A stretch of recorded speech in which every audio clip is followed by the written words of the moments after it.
Hola, historia. En los siguientes minutos explicaremos algunos de los aspectos más importantes del proceso histórico conocido como Movimiento de Independencia de México 1810-1821. Primero, algunas causas externas. 1. Las ideas liberales que se desarrollan en Europa y que en conjunto son conocidos como la Ilustración. 2. La independencia de las 13 colonias de Norteamérica de Inglaterra, lo que hoy son los Estados Unidos, en 1776. 3. La Revolución Francesa, 1789. 4. Las reformas borbónicas de finales del siglo XVIII, llevadas a cabo por la corona española para acentuar el control de las colonias, incluido, por supuesto, la Nueva España. 5. En 1808, Francia invade España. Napoleón Bonaparte invade España, quita a Fernando VII, que era el rey, e impone a su hermano José Bonaparte.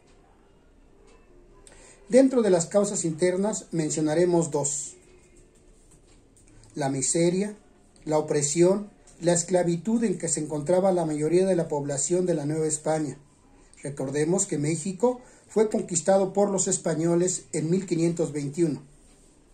300 años de sometimiento a la corona española. 3 siglos de dominación y saqueo. Se llevaban todo hacia España. 300 años de esclavitud. Segundo, las reformas borbónicas que mencionamos hace unos momentos terminan de desplazar a los criollos de cargos públicos.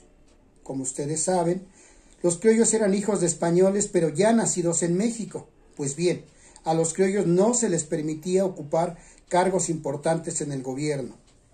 Todos los cargos importantes eran destinados a los peninsulares, es decir, a los españoles, lo que provoca un descontento generalizado entre los criollos. Luego de la invasión de Francia a España, en México se planea el acabar con el gobierno del virrey español. Se hacen reuniones a escondidas, se planea, pero todas las conspiraciones son descubiertos. Apresados y castigados los conspiradores contra el rey y el virrey. Una de estas conspiraciones, la de Querétaro, es descubierta, traicionados sus integrantes y se les manda a detener. Para no ser detenidos, el cura Miguel Hidalgo y Costilla plantea que al ser descubiertos no hay otra que lanzarse a la lucha por la independencia. Convoca al pueblo de Dolores, desde su iglesia, a levantarse en armas y luchar por independizarse de España. Al grito de «¡Muera el mal gobierno!», junto con un grupo de militares, criollos todos, se lanzan a la lucha. De Dolores, hoy Dolores Hidalgo, avanzan a San Miguel el Grande. La resistencia del ejército realista, es decir, los españoles, es superada rápidamente por el empuje de los insurgentes. De San Miguel toman a Totonilco y luego Celaya. De ahí se dirigen a Guanajuato. Hay que recordar que Guanajuato era quizá el centro minero más importante de toda la Nueva España. Los españoles se refugian en la Alhóndiga de Granaditas. La Alhóndiga era una fortaleza donde la población guardaba granos y todo tipo de mercancías. Los insurgentes toman la Alhóndiga y pasan por las armas a todos los españoles. Tomado Guanajuato, se dirigen a la Ciudad de México. El ejército realista los enfrenta en el Monte de las Cruces, en las afueras de la Ciudad de México. Triunfan los insurgentes, pero sus bajas, entre heridos y muertos, suman miles. Sin ejército español que les haga frente, Hidalgo decide no atacar, decide no entrar a la Ciudad de México.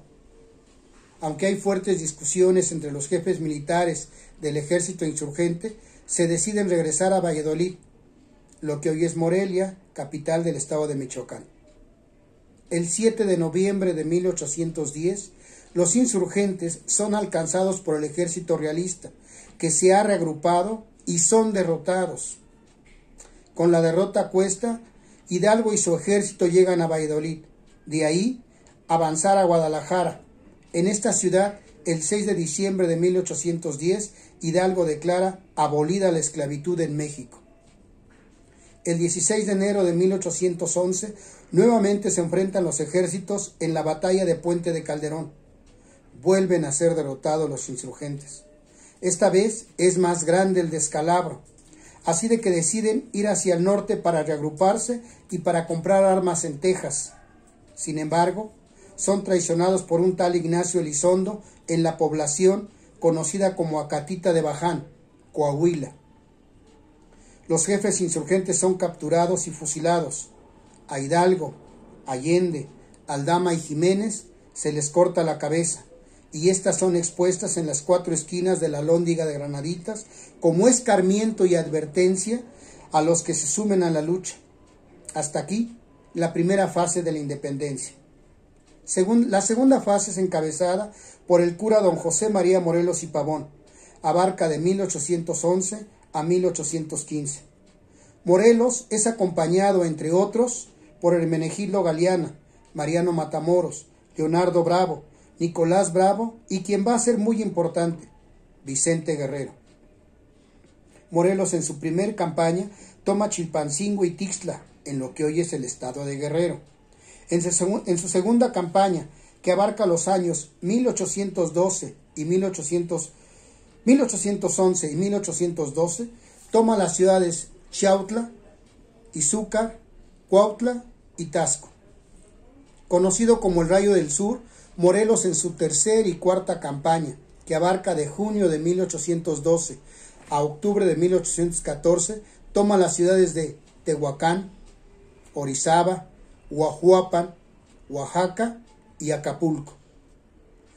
Convoca a un congreso en Chilpancingo, en donde expone un documento conocido como Los Sentimientos de la Nación, en donde, por primera vez, se enuncia luchar por un México libre e independiente de España, de cualquier otro gobierno o monarquía.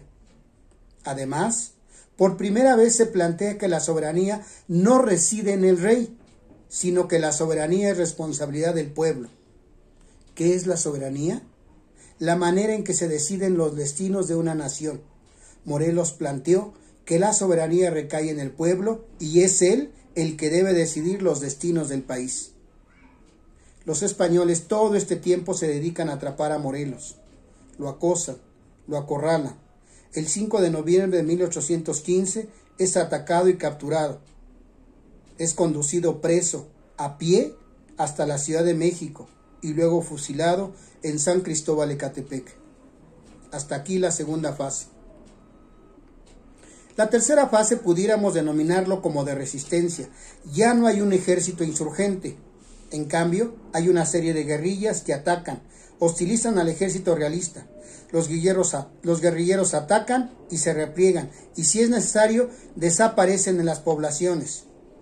Entre muchos que mantienen la resistencia, mencionamos a Vicente Guerrero, Pedro Moreno, Manuel Mier y Terán, José Francisco Osorno y Guadalupe Victoria. Resaltar la participación en 1817 de Francisco Javier Mina, quien siendo español decide venir a México para luchar por la independencia. Cuarta fase y última, la consumación. Vicente Guerrero se mantiene en la pelea, no se rinde y no deja de atacar a los españoles. Agustín de Iturbide, un coronel del ejército realista, quien había sido enemigo acérrimo en la lucha por la independencia, por interés personal, decide pasarse al bando de los insurgentes. Elabora y proclama el Plan de Iguala el 24 de febrero de 1821 e invita a Guerrero a que se suma a este plan. Vicente Guerrero decide aceptar. Se reúnen en la población de Acatempan y suscriben el Plan de Iguala. Se forma un solo ejército, el Ejército Trigarante o de las tres garantías: independencia, religión y unión. El 30 de julio de 1821, el último virrey de la España, Juan O'Donoghue, firma los tratados de Córdoba, donde acepta la independencia de México. El 27 de septiembre de 1821, el ejército trigarante entra en la Ciudad de México y al día siguiente se proclama el Acta de Independencia. Gracias. Hasta la próxima.